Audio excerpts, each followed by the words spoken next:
the Paso project is truly special from a property point of view. What makes it so special is that it feels completely remote, and it borders, hundreds of miles of trails into the Montana wilderness, but it is actually not that far south of civilization.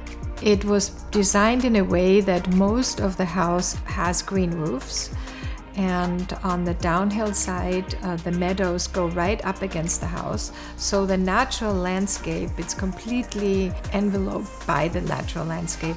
You have 180-degree ocean views from your pool and from your spa.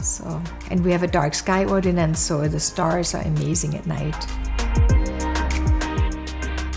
We have power at the property line, but that is half a mile away from the house. So it was still quite a costly endeavor to get the power extension.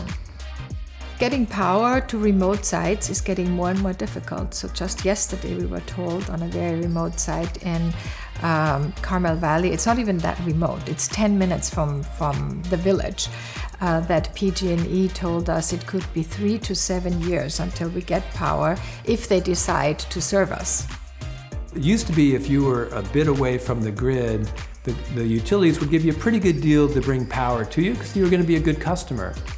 Well, now that customer's not so good for the utility anymore. And because chances are they're building a real efficient house and they're going to have enough solar to cover all of their electric usages. And so now they basically figure out what you would have spent over 30 years. I'm going to charge you that up front. Some people are taking that money they would have spent and looking at going basically off the grid. Some combination of solar, of batteries, and a backup generator. And increasingly those backup generators are run by propane. When they go off the grid, it's almost impossible to use electric for space heating and domestic hot water. So now the propane we use for space heating, domestic hot water, and the backup generation, maybe cooking as well.